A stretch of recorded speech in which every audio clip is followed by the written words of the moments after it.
La calabaza es uno de los ingredientes básicos que se utiliza en la elaboración del arrope.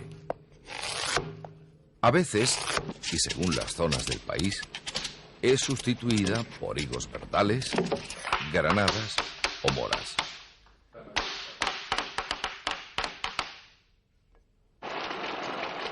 La lenta cocción de la fruta, con azúcar, miel, corteza de naranja y nata la uva, es lo que da lugar al arrope.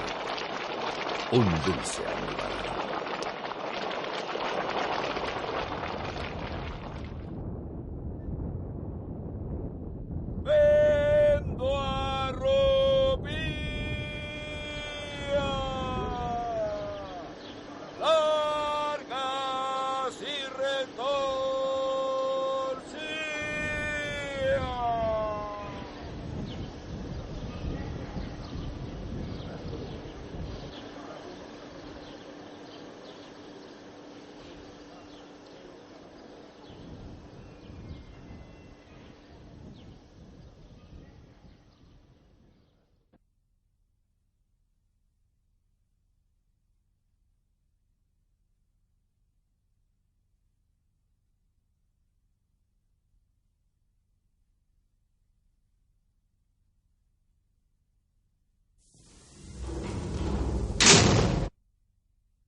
Los más viejos del lugar aún sienten escalofríos cuando recuerdan las fatídicas navidades del año 70.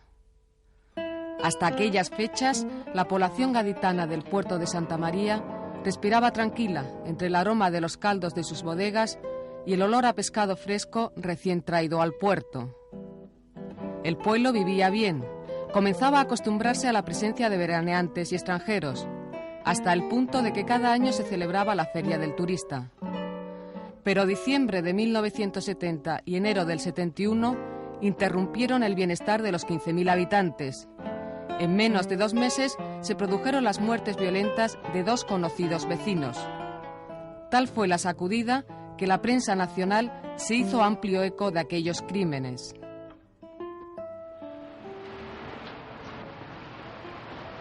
Han pasado 22 años y la trama continúa aún latente. Ha sobrepasado el ámbito meramente criminal y se ha esparcido sobre la administración de justicia. De ahí que un equipo de Dossier 21 se desplace al puerto de Santa María para indagar sobre el propio terreno. Uno de nuestros primeros logros es el hallazgo de una persona que vivió en primera línea aquellos sucesos. Se trata de Manuel Sosa, corresponsal de prensa. El 12 de diciembre de 1970 apareció flotando en las aguas del río Guadalete el cadáver de un hombre cuya desaparición había sido denunciada 9 días antes. Se trataba del joven electricista Francisco Marín Ramírez, de 24 años.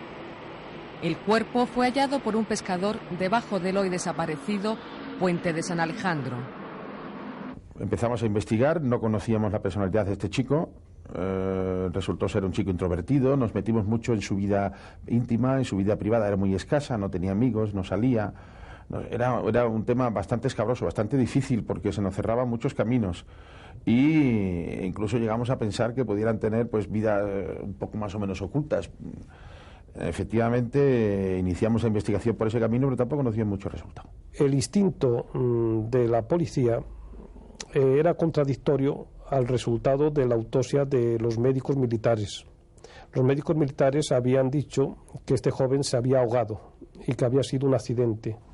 La entonces denominada policía secreta dijo que no le parecía muy correcto que se hubiese ahogado. Se lo comunicaron al juez y el juez, que en cierta forma tenía una gran confianza en mí, ordenó que no se enterrase, que no se inhumase el cadáver hasta que interviniese para efectuar una segunda autopsia. Hicimos una autopsia reglada, completa, y comprobamos que esta persona no había muerto ahogado, sino que había muerto por una asfixia mecánica, bien por estrangulación, sofocación, por otro tipo de asfixia mecánica. Las fiestas navideñas transcurren entre días muy fríos y sobre todo con la preocupación de que no se ha hallado al autor de la brutal muerte de Francisco. La intranquilidad de la gente se agudiza el 17 de enero, cuando se denuncia la desaparición de otra persona. Cuando estábamos todavía investigando todo esto es cuando nos surge otra desaparición. La desaparición es la de una chica que era subnormal, que andaba siempre pues por los sitios donde había camioneros y donde había gente que frecuentaba la noche y tal. Y esta chica era muy conocida en Puerto Santa María, era conocida por la Toñi, y todo el mundo pues estaba acostumbrado a verlas por ahí. Efectivamente, cuando nos denuncian la desaparición de la Toñi, lo primero que pensamos es que se había ido con un camionero o que se había ido con cualquiera que la había recogido en su taxi. Empezamos a indagar un poco más en el tema y efectivamente llegamos a conocer la presencia de alguien nuevo en el puerto de Santa María. El puerto de Santa María entonces era bastante fácil, eran 15.000 vecinos lo que había y todo el mundo se conocía. Luego alguien nuevo inmediatamente llamaba la atención. Lo empezamos a vigilar y nos dio como resultado que había salido durante algunos días con Toñi, en plan de relaciones, y muchos allí incluso de los vecinos pues decían que podían ser novios, no sé qué. Total, que ya lo cogimos, lo llevamos a comisaría, empezamos a charlar con él y vimos cosas que no nos cuadraban. Y cuando le preguntamos ya de lleno en qué había hecho la noche en que Toñi había desaparecido, pues él nos saca unas entradas del cine, que había estado con Toñi hasta las 6 o las 7, las 8 de la tarde, que luego después había huido a buscarla y que no la había encontrado, y que se había metido en el cine a ver unas películas, un cine, y me acuerdo que el cine era el cine moderno. Eso es. Y le preguntamos por la película. Llegamos al cine, qué película echaban ese día, y efectivamente no coincidía para nada. El relato que nos contaba no era nada. Y durante un par de días, un día y medio, aproximadamente 2 días, pues el hombre estaba tira y afloja, me llamaba, hablaba conmigo, me soltaba, a veces me insultaba, otras veces decía que yo era un criminal, que le estaba haciendo mal, que él estaba allí encerrado sin necesidad, y no sé, en fin, lógico. Y al final hubo un momento en que, no sé por qué, coincidimos en una... Chico, tú no estás bien, no estás normal, tienes un problema, tú tienes que... Ese problema a lo mejor, si hablas y te desahogas un poco, pues es posible que lo sueltes y tal. La verdad es que no esperábamos que nos contara lo que nos contó. Y lo primero que nos contó fue efectivamente que nos llevó al sitio donde estaba Toñi, donde estaba el cadáver de Toñi. Nosotros habíamos hecho nuestras incursiones por todos los alrededores, esperando pues incluso hasta lo peor, ¿no? Pero no íbamos a encontrar nunca nada. Y era un pequeño bosquecillo que había detrás del colegio de los jesuitas de San Luis Gonzaga. Estaba muy cerca de una sala de fiestas que había allí llamada el Oasis, y en ese bosquecillo allí estaba el cadáver de la Toñi, pero no lo hubiéramos podido ver. Estaba muy bien camuflado, muy bien tapado, y aparecía pues estrangulada con una especie de medias, de panties. Eso es. Se conservó bastante bien.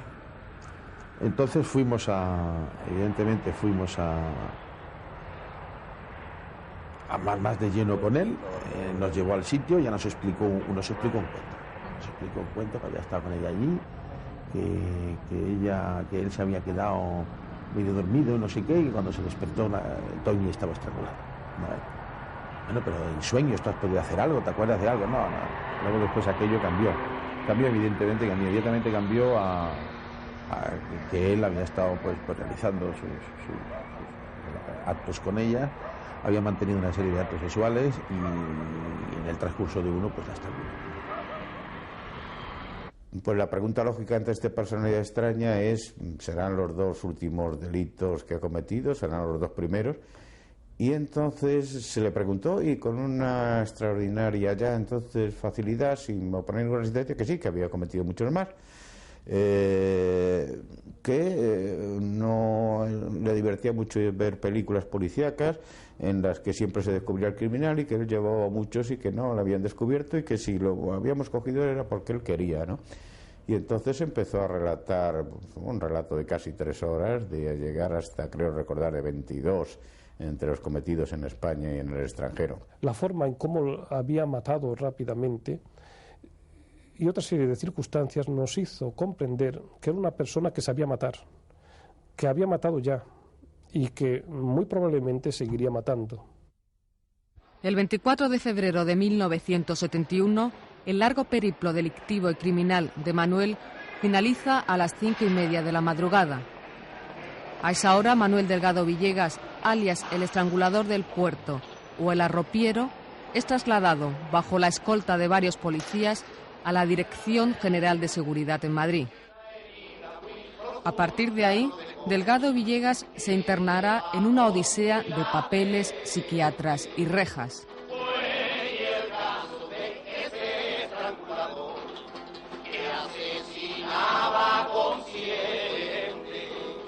Primero la enamoraba y luego que se saciaba, mintiéndole de su amor, de sus placeres. 21 años después. En pleno desierto levantino, a tan solo 11 kilómetros de Alicante, se halla Foncalén, uno de los 2 hospitales psiquiátricos penitenciarios existentes en el país. Hasta 1992, Foncalén siempre había estado a buen recaudo de los medios de comunicación.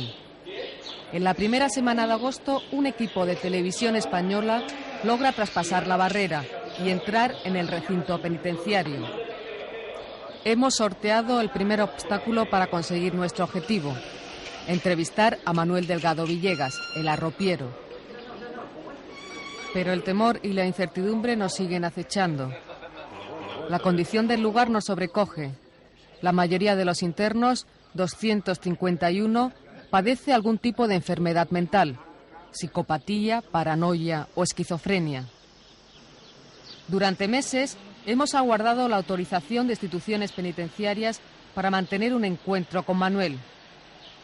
Y una vez que lo hemos obtenido, nos asalta la duda de si realmente podremos hablar con él. ¿Cuál es tu impresión ante el primer contacto con el arropiero?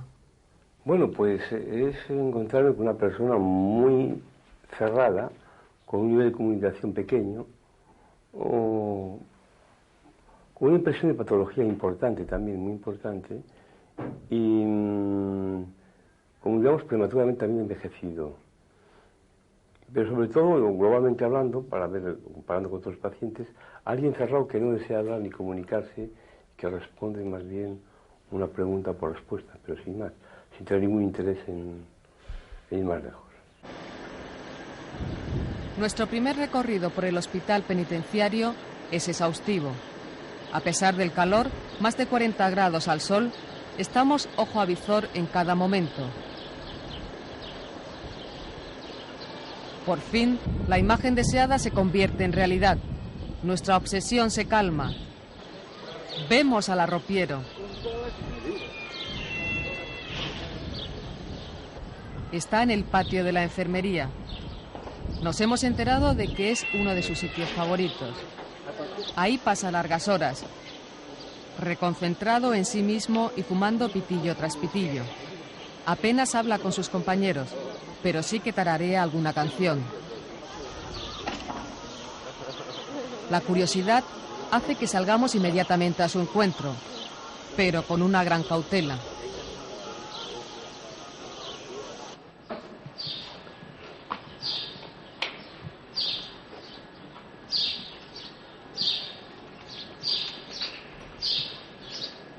¿Qué tal, Manuel? ¿Cómo andas? Hola, ¿qué tal? El saludo de Manuel nos tranquiliza. Al menos hay una receptividad, aunque sea a un nivel muy elemental.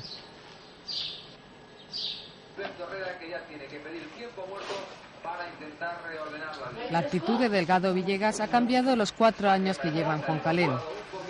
Psiquiatras, funcionarios y celadores coinciden al señalar que su carácter ha mejorado en los últimos tiempos. Su conducta es correcta.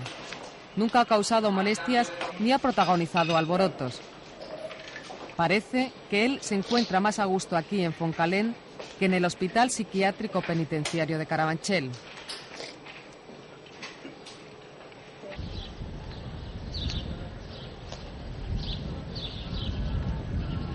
A pesar de su ensimismamiento, el arropiero nos hace un gesto de aproximación, ademán que nos tranquiliza.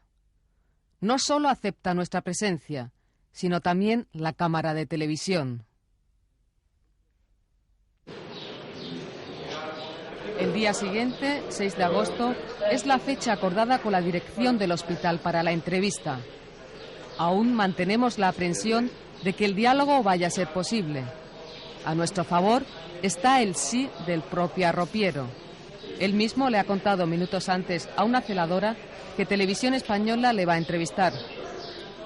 También nos favorece el asesoramiento y la presencia del psiquiatra Elmido Pardo. En nuestra contra tenemos la inseguridad de que Manuel interprete nuestras preguntas y el temor de que su discurso sea inteligible, debido al defecto congénito que tiene en el habla. Hola, Manuel. ¿Qué tal estás? Bien. ¿Qué prefieres, que te llame Manuel o que te llame el arropiero? No, a mí me da igual, me llama, ¿no? ¿Qué te parece que venga Televisión Española a verte? Está muy bien. Muy bien. No me enfado por nada. ¿No te enfadas nunca por nada? Nunca me enfado por nada. Soy un hombre muy tranquilo, señora. Soy un hombre muy tranquilo. No me meto con nadie. Toda mi vida es tranquilo y nada más. Por eso. ¿Ves mucho la tele? ¿Te gusta la televisión? Sí, a veces me pongo un poco a ver la televisión. Esa cosa. ¿Qué es lo que más te gusta? Que me gusta la mujer.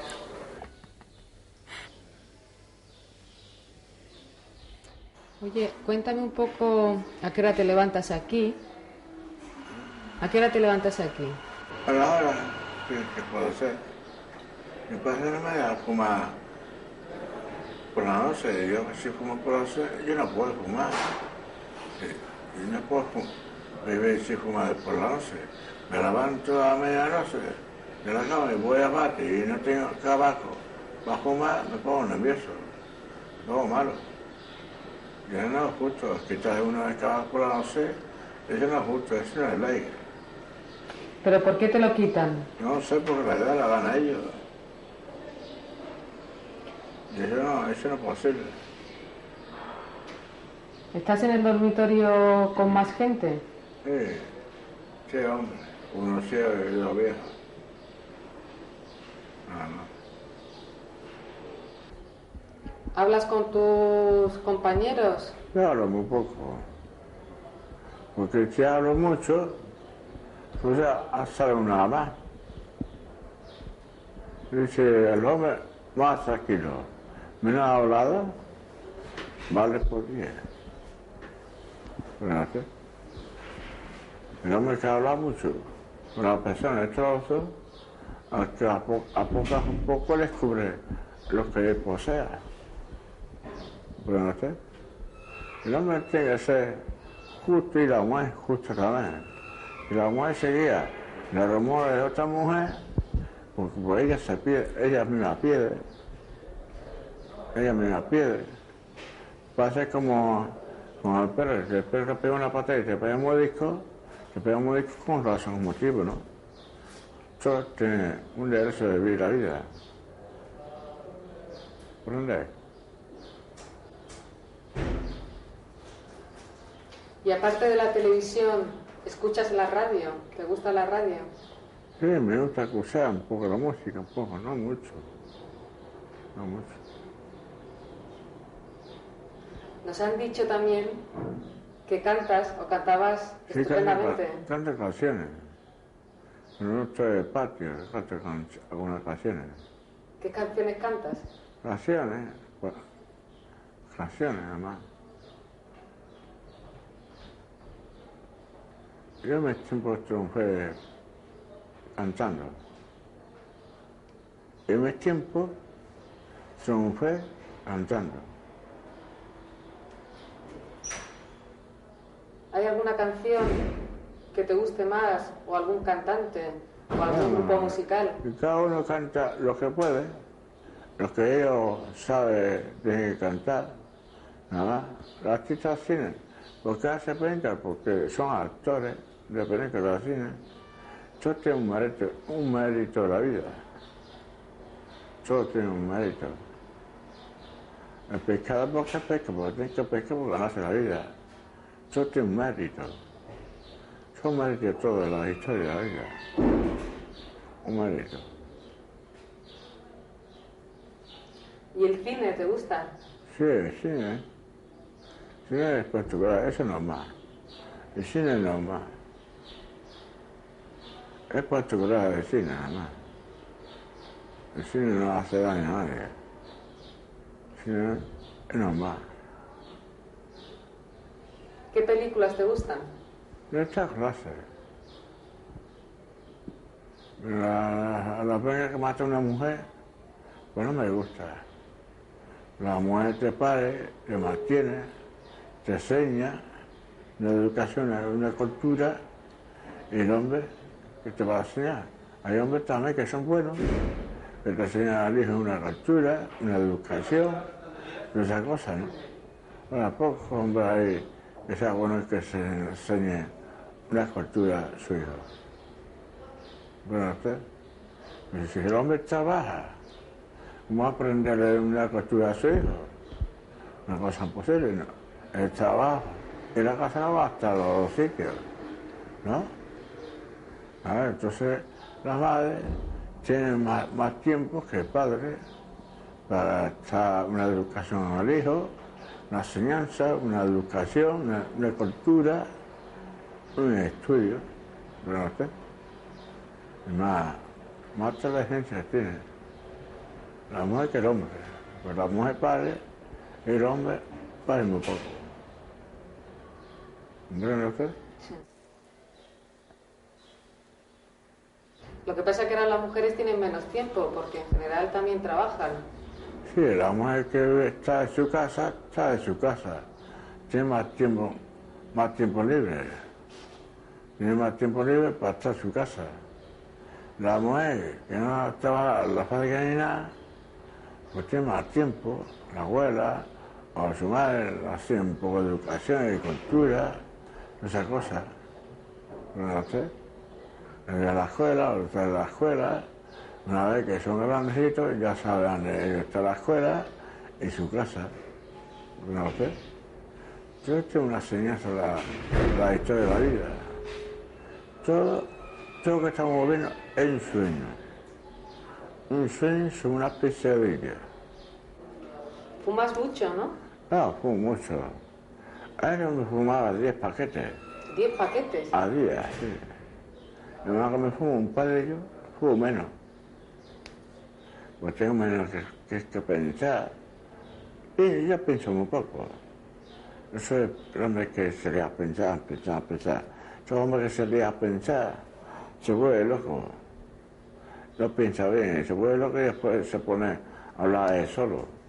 ¿Comprende usted?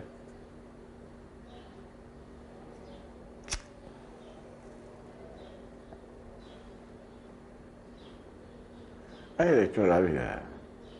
El hombre que piensa mucho, poco gana, no gana nada. Se vuelve loco. Yo no pienso en nada. Yo no pienso. Yo comer, dormir, a lo mío. Pero el hombre que piensa mucho se vuelve más jara. Y andar hay que pensar en la calle, dar convivir con las personas. Vivir con las personas y si la persona te ama. Si no te ama, pues te va a donde ella te ame o él te ame. ¿Verdad? Pues todas las personas, hay veces que cambian y no cambian, ¿verdad? Todas las personas no son iguales. Hay mujeres que te quieren más que una y que esa te hace más daño que la otra. Y la mujer que no te quiere y que dice que no te quiere más que ninguna. Y esa es la mejor que ninguna. Sabemos que te gusta comer bien. Hombre, comer, lo que aquí da, eso como. Mi casa como lo que puedo. Cuando estoy hotel como lo que puedo también. ¿Cuál es tu plato favorito? Mi plato favorito es carpaccio con carne. Carpaccio con carne. No carne humana, con carne. La carne se muele y se hace el capacho. Ese es mi plato favorito. ¿Y el pollo? ¿Te gusta el pollo? El pollo no es muy bueno, el pollo. Porque después cuando está dormido, te lleva a un mundo lejano y ahí te pica los ojos. ¿Tienes hoy este ojo un poco hinchado? ¿Qué es Sí, lo que te ha pasado? me ha picado una avispa. Yo no había que una avispa, había 12 ovejas, ¿no? Y después había una avispa también, se va comiendo mora. Esta mañana se va comiendo mora y iba a comer la mora y entonces me picó. Se enfadó porque le ibas a quitar la mora. Porque la mora más hermosa. Porque si la avispa está morena esa mora y a las otras moras son verdes, ¿qué mora va a comer? Nada, tiene que comer la mora. Entonces estaba sobreando y estaba llegando ahí y con la mora me la como y hace y me picó la ceja. Y cuando me picó la ceja, sentí dolor. A ver, cuéntame dónde has estado. Has estado en muchísimos países. Cuando tenía 13 años, estuve en Moscú, Rusia, Alemania, Hamburgo, Nueva Real, San Fernando, San Luis y todos esos sitios. Y todos esos sitios de los países me quería con amor, me quería mucho. No era pequeño, me quería mucho. Y después, en una era tenía que venir, y pasó lo que tiene que pasar. Me trasladó a España, a Madrid, y después a Madrid, a Puerto Santa María. Claro que viajó Manuel Delgado Villegas y corrió mundo a lo largo de 20 años.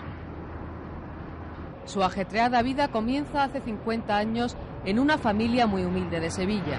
Su madre muere en el parto y el padre envía a los 2 niños a vivir con la abuela materna a Cataluña, a uno de los puntos claves del polígono industrial, Mataró. Después, cuando la ría, iba una ría, lo primero iba como una bomba que caía. Y después vino la ría, después de eso. Después lo fuimos a vivir a la sauna Sabrase, que había Sabola. Manuel crece en La Cierera, uno de los barrios más andaluces de Mataró. Sus vecinos son sevillanos, jienenses, gaditanos, todos emigrantes que dejaron su tierra para buscar trabajo en la incipiente industria catalana.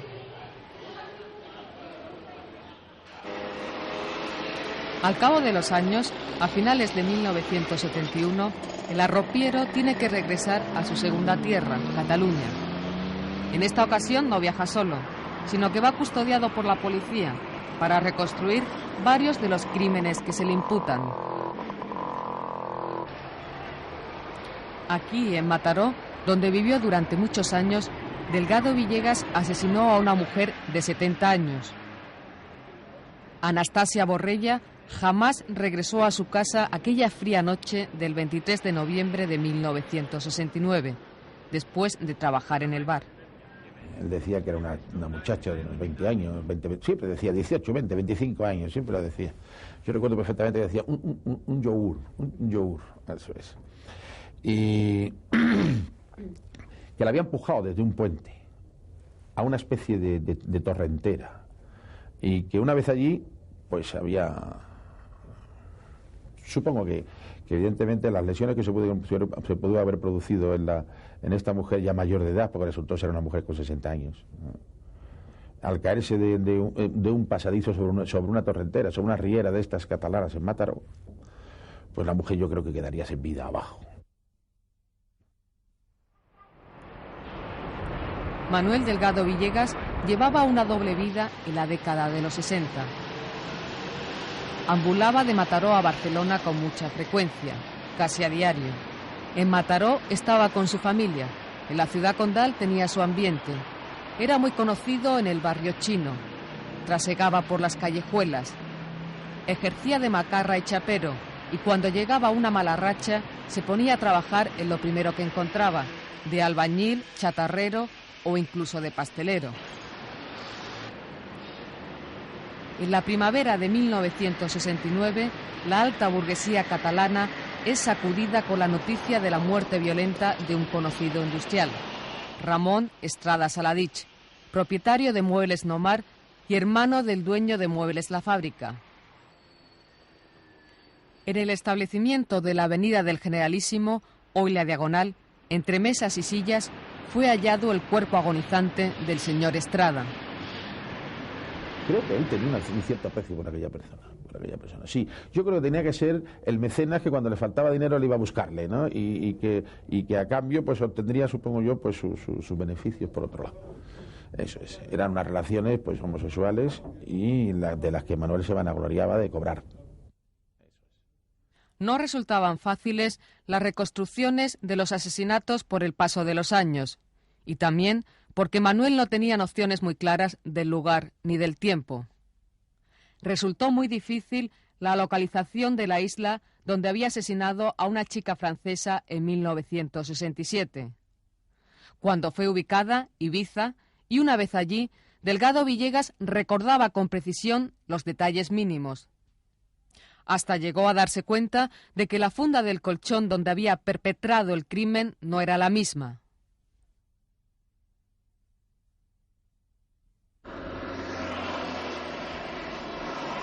En una época que viajar era privilegio de los ricos, el arropiero, un hombre sin oficio ni beneficio, realizaba continuos y largos viajes. A menudo cruzaba la frontera francesa. En uno de esos paseos intentó ingresar en la Legión extranjera, pero fue rechazado al no superar las pruebas. El paso era siempre clandestino y solo fue detenido en 3 ocasiones. En 2 de ellas, Perpiñán y Ceret, fue puesto de inmediato en el lado español. En cambio, en Narbonne fue retenido durante casi una semana en la prefectura, acusado de un asesinato. Ante la falta de pruebas, fue puesto en libertad. Hoy día no existe ninguna orden de búsqueda y captura contra Manuel Delgado Villegas, según nuestras indagaciones en la policía francesa. ¿Qué flores te gustan? Oye, nos han dicho también que eres muy coqueto, que eres muy presumido. No, soy por presumido, no soy presumido. Me gustan las mujeres con la bebida, me gusta. Borracho no soy. Alcohólico tampoco soy. Pero no sé.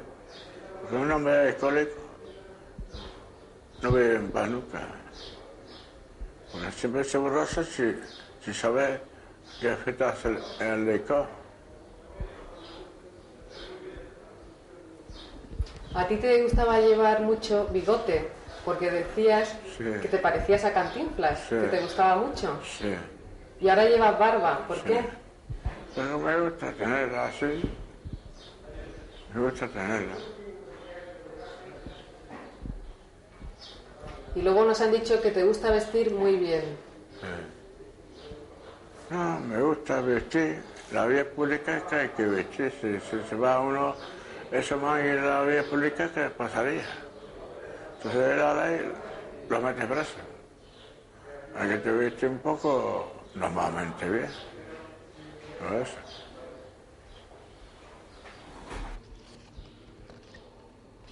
Oye, ¿cuántas novias has tenido? Muchas novias. Novias tuve mucho. Cuando era pequeña tenía muchas novias. Tenía una novia polaca que era muy guapa. Rubia. Tú no te llegaste a casar, ¿verdad? ¿Eh? ¿Te llegaste a casar? Sí, me llegué a casarme. Me casé cuando tenía 18 años. ¡Qué pronto! Era más joven. Y él tenía 15 años. Me casé con la condesa de Bobó. La condesa de Bobó me casé. ¿Ah, sí? Hace muchos años. Yo no la veo ni siquiera, no la veo apenas. ¿Y usted no tiene nada que decir? ¿Yo? A ver, pregúnteme. Usted, si un hombre es bueno, ¿usted qué haría? Repítame, no me he enterado muy bien. A un hombre bueno, ¿usted qué haría? ¿Que le haría un hombre bueno? Sí. Pues no le haría nada, por supuesto. ¿Y después le haría la vida ceremonial con amor? ¿O después le engañaba? Uy, qué pregunta. Hombre, claro, es justo por justo. Hombre, si es un hombre bueno y estoy enamorada de él, pues no le engañaría. ¿Y si hay otro que le guste más? ¿Qué? Ah, qué problema. Es un gran problema. Si usted tuviera un marido y gana la vida honradamente, viene otro con mucho pandé, ¿usted qué haría? ¿Qué preguntas más complicadas? Hombre, la cosa es que hacerla como hay que hacerla.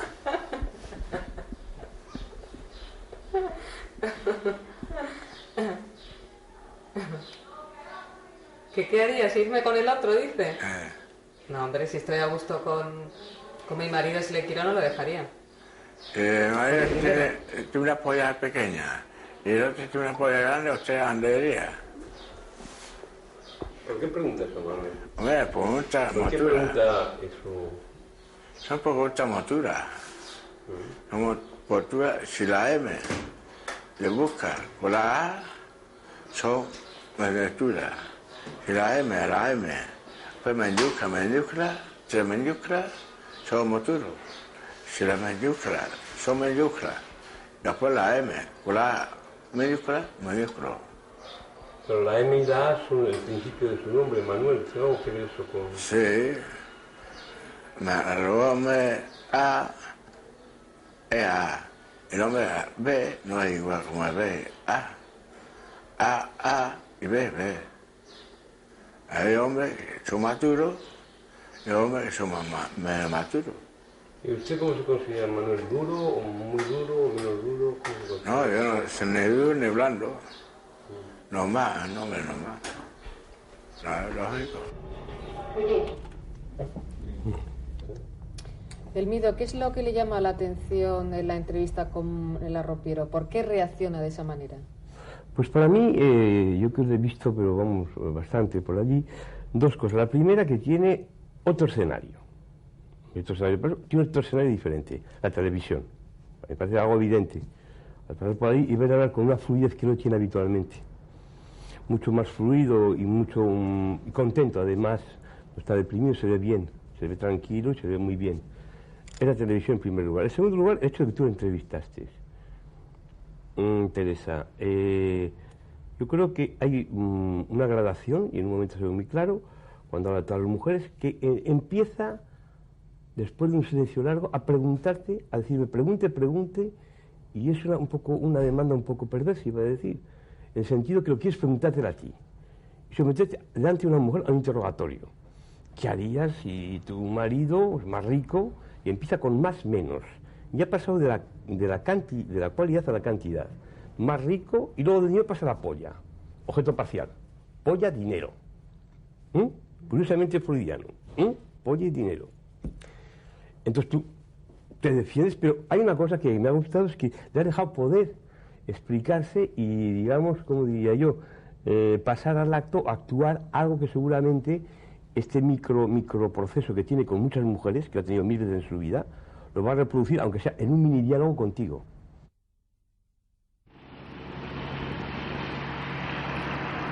A finales de 1971 concluyen los viajes de reconstrucción de los asesinatos.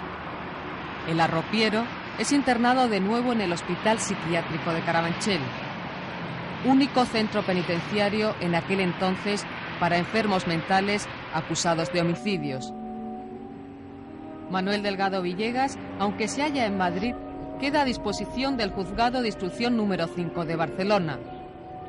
La Audiencia Provincial de Cádiz, lugar donde es detenido por presunto asesinato, se inhibe a favor de la de Barcelona, al ser esta la provincia donde el arropiero cometió el primer delito. la vida cambia radicalmente para Manuel Delgado Villegas. Después de tanto viajar de un sitio a otro, Carabanchel se convierte en un apeadero forzoso. Apenas mantiene contacto con el exterior. Se cartea esporádicamente con el padre. Las cartas se las escribe un compañero del psiquiátrico, ya que Manuel jamás aprendió a leer y a escribir. Solo sabía garabatear su firma. Las únicas visitas que recibe son las de psiquiatras interesados por su mente. En el hospital es examinado repetidamente por especialistas. Su caso llama cada vez más la atención, hasta el extremo de que vienen médicos extranjeros a analizarle. Lo más importante a destacar, no solamente en cuanto al número de delitos, de homicidios que comete en La Riopero, sino también se produce un hecho que creo que es importante, que es el primer caso en España en el que se establece que este hombre es portador de una anomalía genética que es el XYY. Las mujeres y los hombres nos diferenciamos en muchas cosas, pero genéticamente nos diferenciamos en que tenemos una fórmula distinta. La mujer es XX y el hombre es XY. Claro, hay algunas personas, como La Riopero, que tienen una Y además y por eso se les llama XYY, y por eso se les ha llamado también con un cierto eufemismo, pero que realmente no responden a la realidad de superhombres o supermachos por tener una Y de más. Y digo que no responden a la realidad porque muchos de ellos, incluido el propio Riopero, tienen una serie de trastornos de su sexualidad, de la estructuración de su sexualidad, enormemente importantes. No es que el crimen venga determinado por esta alteración cromosómica y esta alteración genética. Lo que sí es cierto es que aquellas personas que tienen esta alteración tienen una cota de agresividad más alta.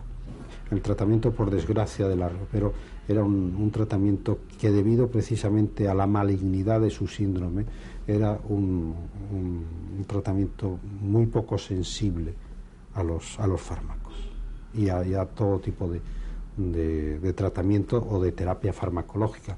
Pero sin embargo sí teníamos de vez en cuando que tratarle sobre todo con aquellos frenadores de la violencia y de la agresividad. La década de 1970 fue clave para la historia del siglo XX en España. Fueron años convulsivos. La agitación que experimenta el país a partir de noviembre de 1975 no excluye al propio Riopero. Mientras Delgado Villegas es analizado continuamente en Carabanchel por ser el primer caso del cromosoma XY, el sumario con toda la información de sus presuntos crímenes se pierde. Desaparece no durante unos días, sino por espacio de 3 años, desde finales de 1973 hasta 1976.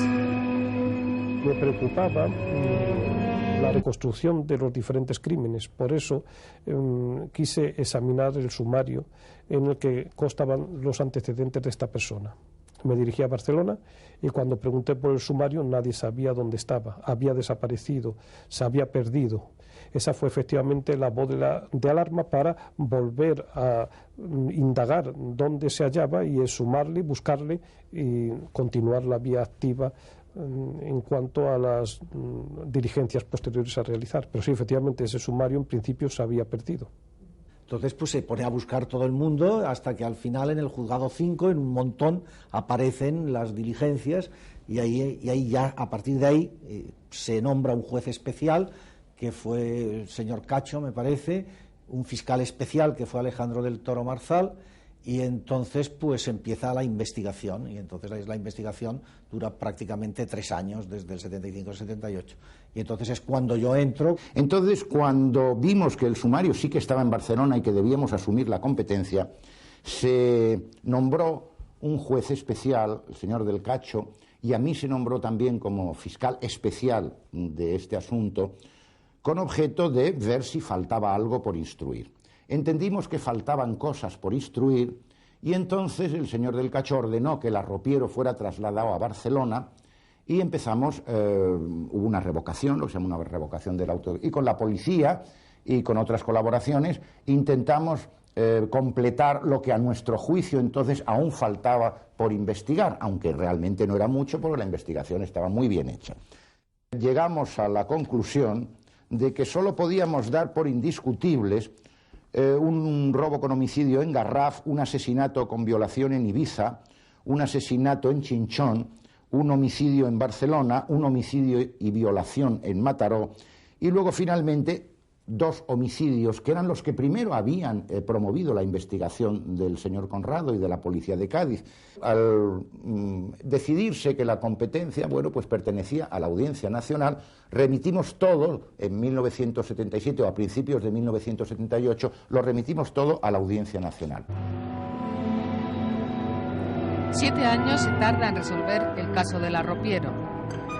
En junio de 1978, la Sala Segunda de la Audiencia Nacional, a donde se remitió el sumario del caso, dicta sobreseimiento libre para Manuel Delgado Villegas y su ingreso en una institución psiquiátrica, quedando a disposición de la autoridad judicial.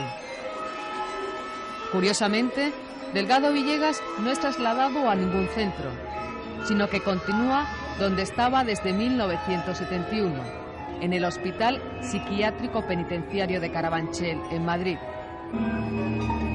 Allí sigue hasta que el recinto empieza a ser desmantelado.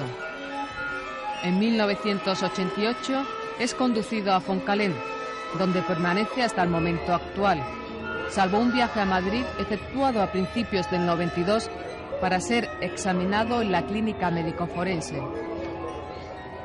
La rutina de su vida cotidiana solo se interrumpe 2 veces al año, en Navidad y en verano, cuando recibe la visita de su hermana. Es su único contacto con el exterior. Oye, ¿y tú te acuerdas de tu abuelo? ¿Y qué recuerdas tú del puerto de Santa María? Ahí estaba tu padre vendiendo arrope. Sí, vendía arrope, vendía arropía. Mira, había también las por parte como podía. ¿Qué son las arropías? Que yo no lo sé muy bien. Arropía es un caramelo que está hueco por dentro. Que está hueco por dentro. Yo sé hacerlo también. ¿Sabes hacerlo? Pero ya no lo haces. Ya no. Ya no lo hago. ¿Y quién lo hacía? ¿Tu padre? ¿Y tú aprendiste de tu padre? No, lo hacía yo. ¿Lo hacías tú? ¿Tu padre no? Y yo también lo hacía. ¿Y por eso te llamaban el arropiero? Sí, arropiero. Ahora no quise daño a nadie. Entonces, por las Navidades, la muchacha, le dije que me iba a casa con ella, entonces alguien metió una estaca, yo se la tiré también, como niño, y después vino un sereno y dice, ¿qué pasa? Nada. Y era como más esto que joder a mi mujer. Y entonces, a los otros me siente y con ella me dice ella, ¿me perdona? Sí, porque no te hace un daño ninguno. Entonces cenamos con ella, me quedé dormido encima de ella, hasta 10 minutos me la encontré muerta. Yo lloré mucho por ella. ¿La querías mucho? Sí. ¿Cómo era Toñi? ¿Cómo era ella? ¿Cómo era? Muy guapa. Morena. ¿Tú llevas mucho tiempo aquí? Sí, llevo muchos años, sí. ¿Sabes lo que está ocurriendo en el país, en España, en estos días? ¿Sabes quién es el presidente del gobierno, por ejemplo? No lo sé.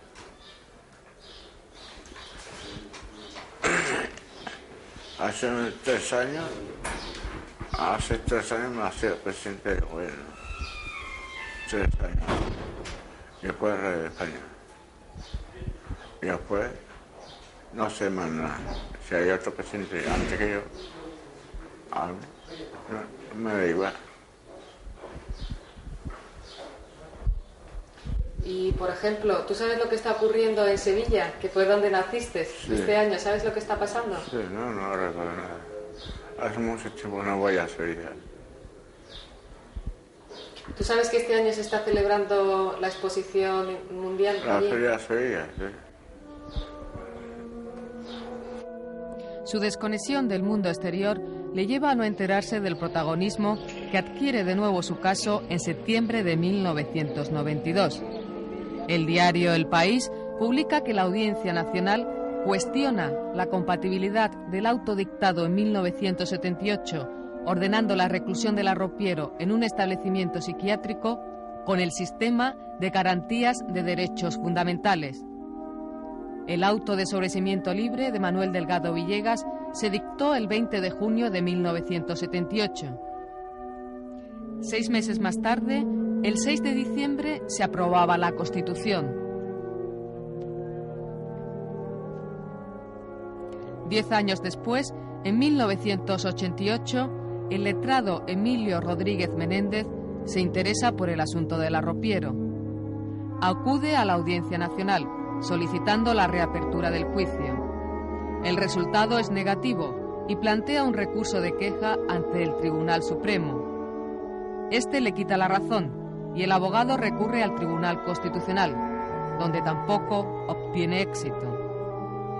Llega hasta la Comisión de Derechos Humanos de Estrasburgo. Allí no le admiten la demanda por fallo en la forma. Emilio Rodríguez Menéndez no acredita la representación de Manuel Delgado Villegas.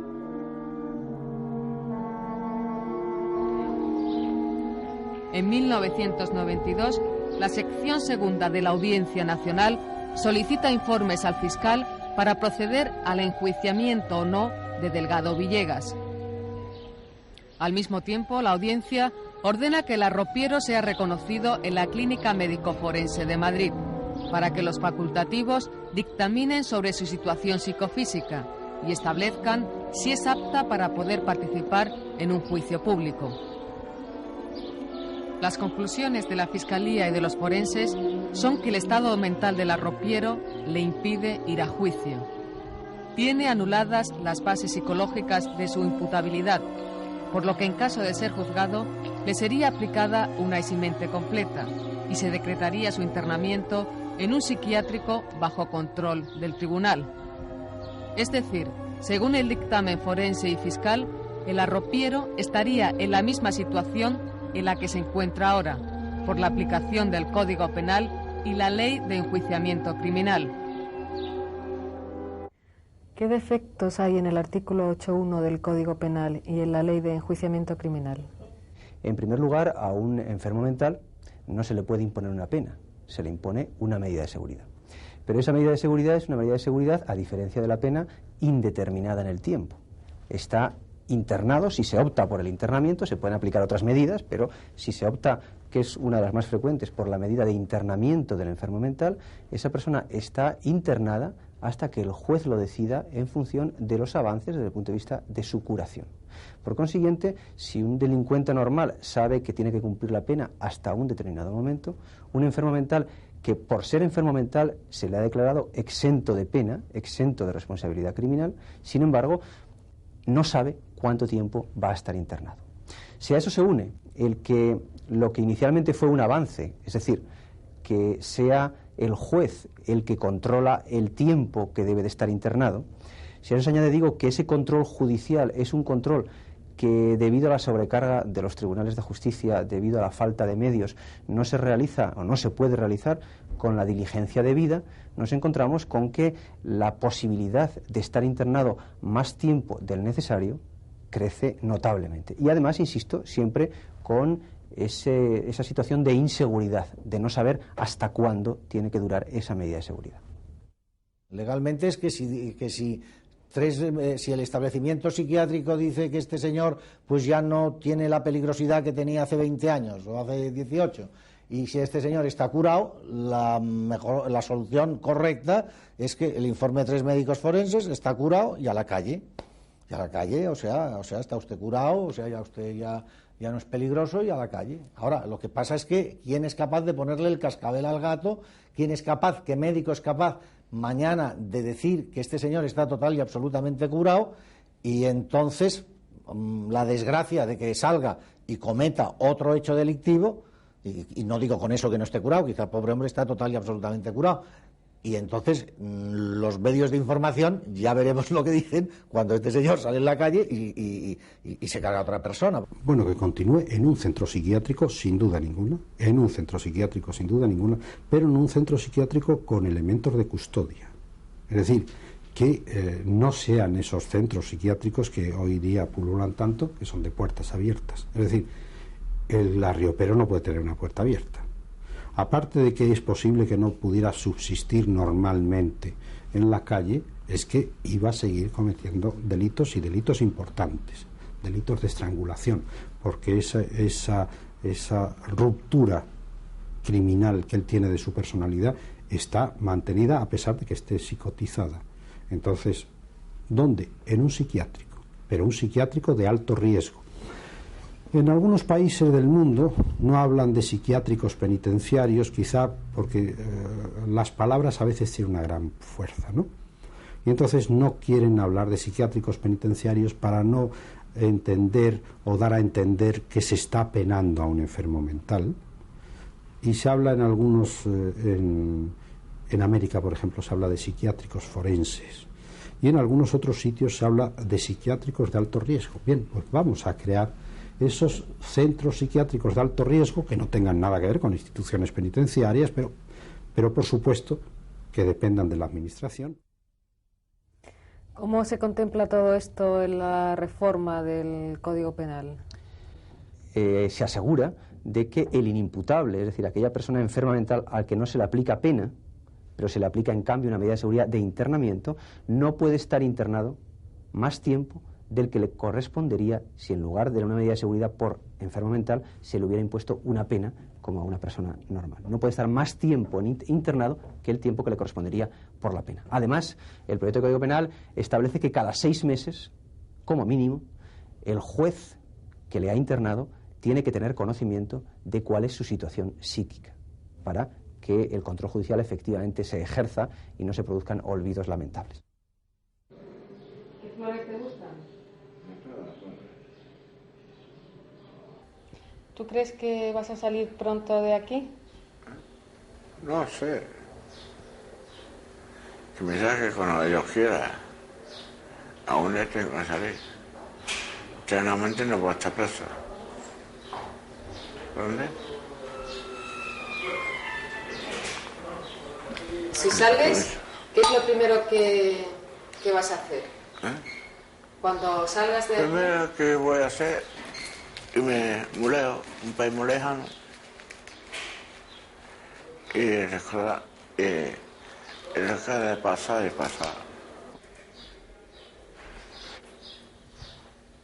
¿Has pensado en qué país puede ser? ¿Tienes idea? No. Nadie sabe, mire, es chino. Dice la canción, hay que perder, y después ganar. Yo no me gusta ni perder ni ganar. Con la vida, como tiro la vida, como puedo. Cuando yo vaya a un puesto de libertad, no creo que nadie llegue a donde yo llego. Imposible.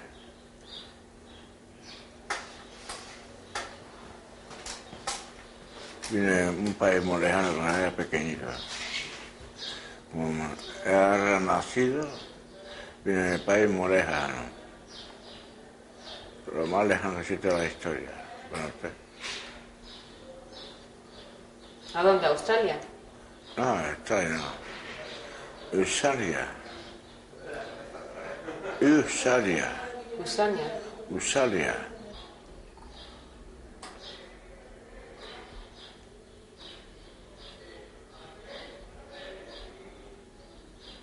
Muy bien, Manuel. Pues muchísimas gracias. No, ¿de qué, señora? Encantada. ¿De qué?